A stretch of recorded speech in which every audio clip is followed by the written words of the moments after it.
Halo semuanya, selamat wayah Kio ya dimanapun kalian berada.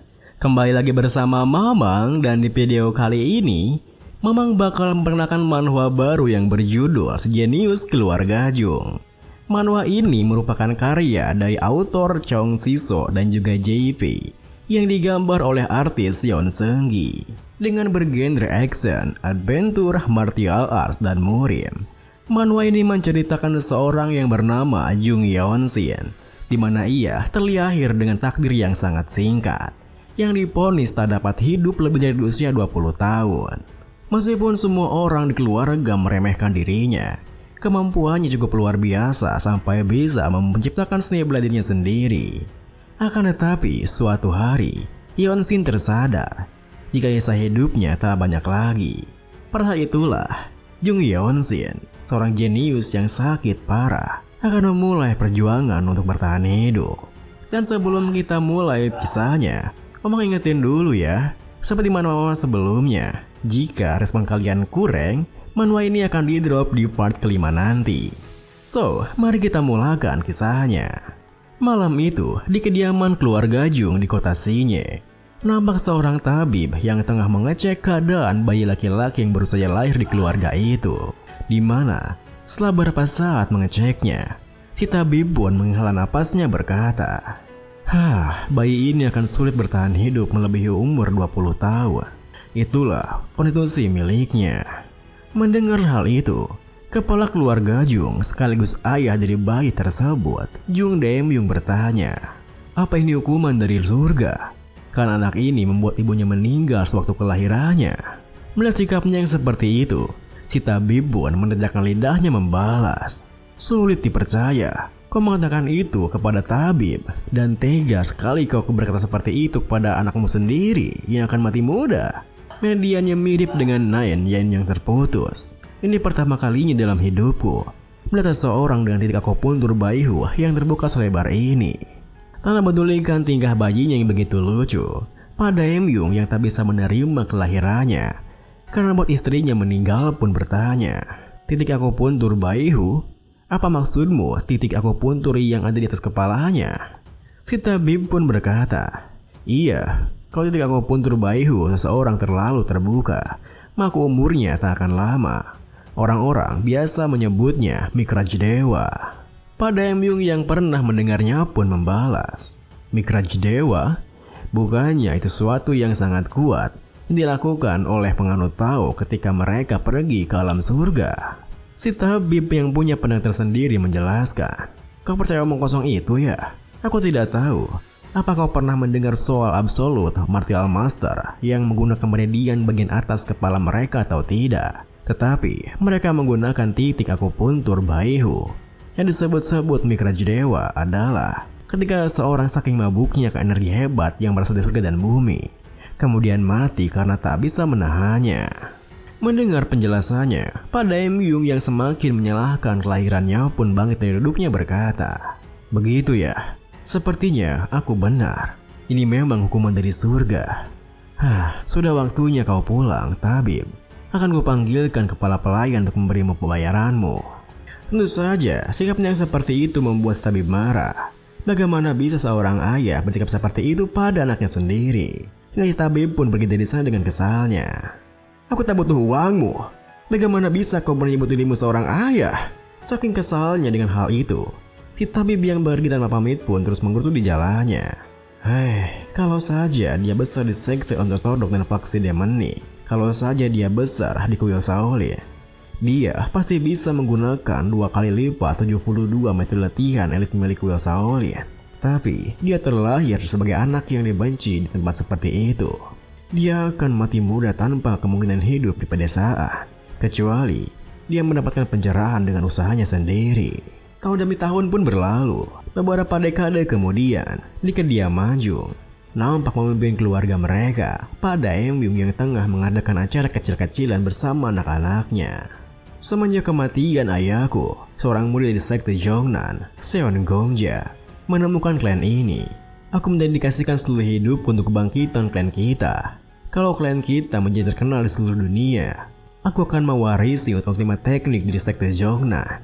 Bagaimana bisa aku menutupi bisnis kalian kita? Aku sungguh bersyukur. Setidaknya putraku mengikuti jejak almarhum ayah dan berhasil bergabung dengan sekte Jongnan.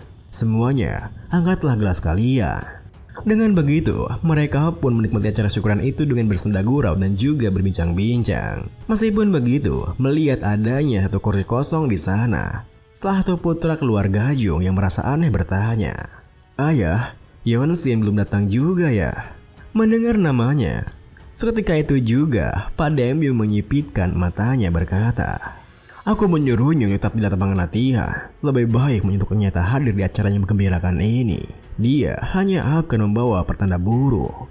Tentu saja Pak Daemyung mengatakan itu bukan tanpa alasan, di mana ia masih tak bisa menghilangkan perasaan bencinya pada satu putranya itu, yang ia anggap sebagai hukuman dari surga sejak kelahirannya. Sementara itu, anak yang tumbuh dengan kebencian dari keluarganya sendiri kini telah menjadi pemuda gigih bernama Jung Yeonsin, di mana di saat para saudaranya yang lain menikmati acara syukuran itu, Yeonsin sendiri nampak tengah berlatih di aula latihan, yang mana ia berhasil sepenuhnya menguasai movement art Klenjung. Hal itu pun membuatnya tersenyum puas berpikir, akhirnya aku sudah sepenuhnya menguasai movement art milik Klenjung. Dengan movement art, aku bisa menstimulasi ototku dengan energi ini lalu mengompresnya. Tubuhku tak bisa lebih kuat dari ini. Apa aku akan hidup lebih lama karena sudah memiliki tubuh yang kuat? Movement art ya. Aku sempat memberitahu salah satu kakakku jika aku membuat sebuah martial art. Aku pun menjelaskan kepadanya jika aku tak membuatnya dengan mentah-mentah. Aku hanya membuat kembali martial art eksklusif milik klan kita. Akan tetapi, alih-alih memujiku, dia malah memberitahuku jika sebaiknya aku tak memberitahu siapa-siapa soal ini. Tentu saja reaksinya membuatku terkejut. Kenapa aku harus menyembunyikan hal ini? Aku yang penasaran pun mengabaikan sarannya, lalu memberitahukannya pada kakakku yang lain. Akan tetapi, respon darinya juga sangat mengejutkanku. Ia dengan tegas menolak tawaranku untuk mempelajari martial art bantu buatanku. Alasannya, bagaimana kalau ia mengalami penyimpang energi sewaktu mempelajarinya lalu mati? Meskipun begitu, aku tak menyerah di sana, di mana aku langsung menyampaikannya pada ayahku, sang kepala keluarga Jung. Namun respon yang aku dapat hanyalah makian darinya.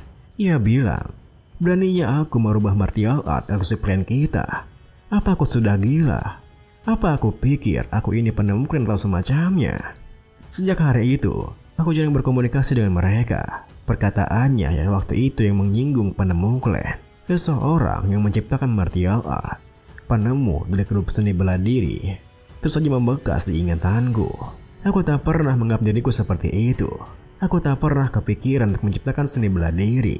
Aku hanya ingin menjadi sehat dan hidup bahagia bersama semuanya. Di saat Yeonsin berpikir seperti itu, tiba-tiba saja perhatian teralihkan ketika mendengar suara berisik orang-orang yang berjalan bergombor melewatinya.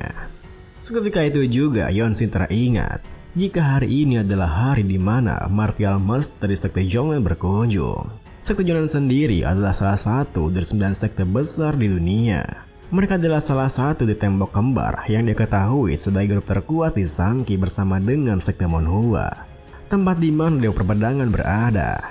Tentu saja, Yeonsin yang mengetahui semua hal itu ingin bertemu langsung dengan mereka. Akan tetapi, kemarin malam, kepala pelayan memberitahunya jika ia tidak diperbolehkan menunjukkan wajahnya kepada tamu penting keluarga. Meski Yeonsin bertanya padanya, apakah alasannya itu karena ia disalahkan atas kematian ibunya sewaktu melahirkannya. Kepala pelayannya hanya bisa meminta maaf padanya dan mengatakan jika itu adalah keputusan dari kepala keluarga.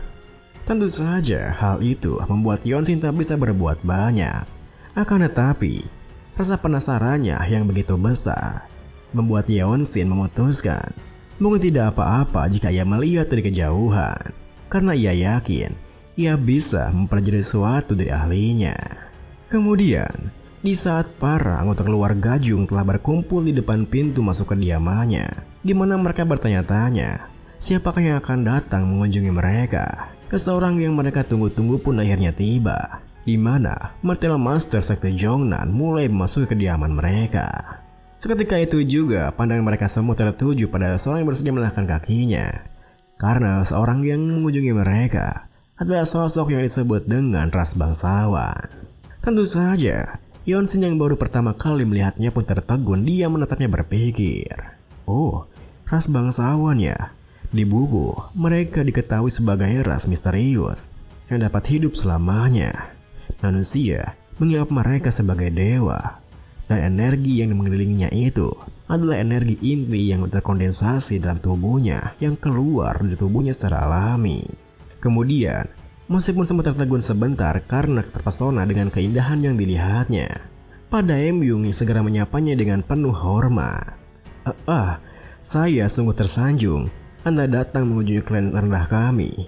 Saya kepala keluarganya, Jung Daemyung. Seseorang yang disebut dengan ras bangsawan itu pun membalas penghormatannya dengan berkata, saya berterima kasih atas sambutan dan juga keramahan ini. Saya Hyo Il-sin, tetua dari sekte Jongnan. Mendengar perkataannya, Pak Daemyung yang sungguh tak menduga jika ras bangsawan di depannya ini adalah seorang tetua, seketika itu juga memberikan penghormatan lebih kepadanya.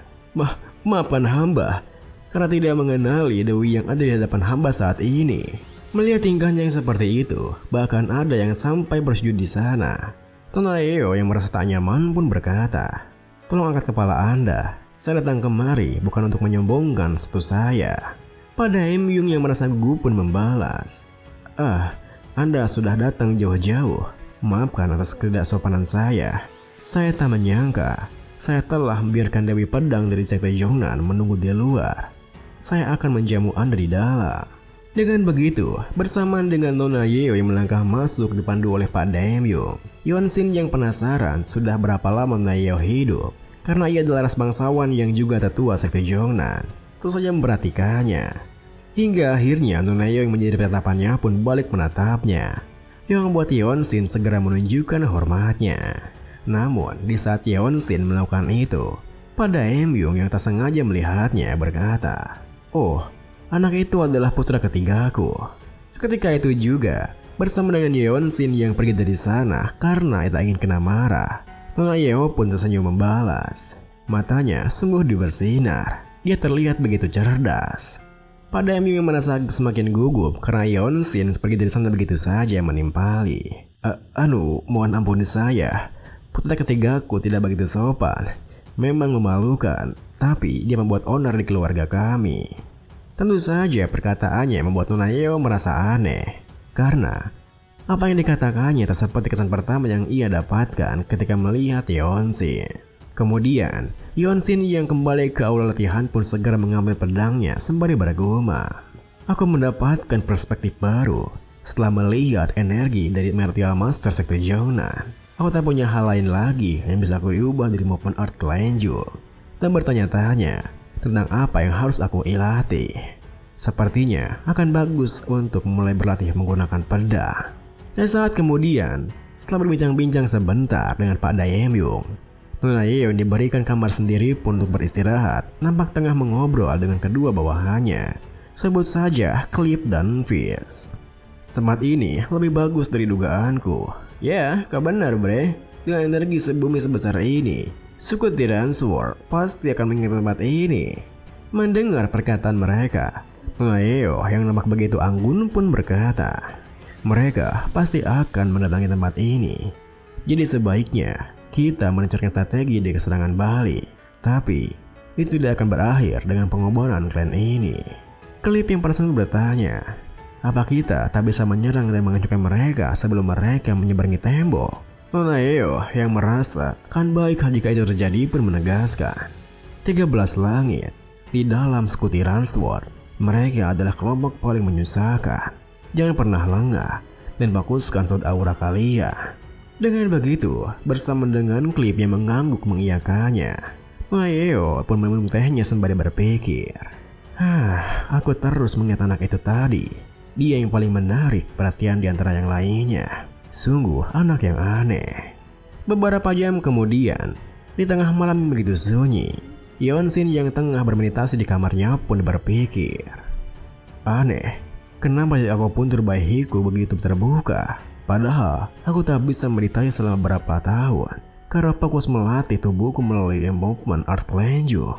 Jumlah energi yang melewati kepalaku telah bertambah besar. Kalau begini terus, sepertinya aku punya waktu kurang dari 5 tahun sebelum kehilangan kesadaranku. Kalau itu terjadi, itu artinya aku punya waktu kurang dari 5 tahun sebelum kematianku, bukan? Aku takut. Dengan pikiran seperti itu, Yeon-shin yang tak lagi bisa fokus dengan meditasinya pun keluar menghirup udara segar. Namun di saat ia bertanya-tanya, apakah ia tak bisa menghentikan hal itu walaupun ia telah menguasai seluruh maupun art milik Kelenjung. Tiba-tiba saja ia dikejutkan ketika merasakan aura mengerikan di arah rumah utama kediamannya. Hingga seketika itu juga Yeon-shin bergegas untuk mengecek keadaannya. Kemudian, setelah berlari lumayan jauh karena kediaman terpisah dari kediaman utama, perasaan darinya pun semakin menguat, di mana selain keadaannya yang terlalu sunyi, semakin ia mendekati rumah utama, bau darah yang tercium juga semakin kuat. Semua itu pun membuatnya yakin jika ada sesuatu yang terjadi di rumah utama. Sehingga di saat ia melihat adanya formasi jebakan di gerbang masuk kediamannya, Yeon-shin pun mempercepat langkahnya agar bisa sampai di sana. Kemudian setibanya ia di area kediaman utama, apa yang dikhawatirkannya pun benar-benar terjadi, di mana ada begitu banyak mayat pengurus keluarganya yang bergelimpangan di sana. Lalu sembari melangkah masuk lebih dalam lagi, Yeon-shin yang merasa aneh pun berpikir, aku bahkan tak sadar satu sebesar ini terjadi di dalam kediaman Ju. Apa ini karena formasi jebakan? Mereka semua bagian dari keluarga Ju. Apakah pelakunya memiliki kekuatan martial art yang luar biasa? Namun di saat Yeon-shin tengah mengecek satu mayat di sana, salah satu dari pelaku pembantaiannya yang tengah mengumpulkan para mayat itu pun mendatang menghampirinya. Weh, tunggu, masih ada yang hidup nih. Bodoh sekali. Kalau kau masih hidup, seharusnya kau tak bersembunyi daripada keluar. Seketika itu juga, rekan-rekannya yang lain menatap ke Yeon-shin menimpali. Weh, sepertinya hidupnya pendek. Kirim dia ke akhirat tuh. Mendengar perkataannya, bersamaan dengan Yeon-shin yang menatapnya tajam, si gundul pun bersiap menserangannya sembari melanjutkan. Begitu ya? Aku menghabisimu hanya karena aku diperintahkan begitu. Jangan salahkan aku ya. Tepat setelah mengatakan itu, si gundul pun menerjang maju dengan tekniknya. Namun alih-alih menghindarinya, Yeon-shin malah menghadapinya secara langsung, di mana sebelum serangan si gundul bisa menggapainya, Yeon-shin telah lebih dulu memegang tangannya. Lalu di saat si gundul belum bisa bereaksi, Yeon-shin memperkuat cengkramannya yang membuat tangan si gundul hancur hingga berteriak kesakitan. Dan video ini pun diakhiri dengan, tentu saja hal itu membuat kelima rekan si gundul terperanjat hingga mereka bersiap dengan pedangnya sembari bertanya, "Kau? Siapa kau?" Yeon-shin juga bersiap dengan movement artnya berkata, "Aku putra ketiga klan ini."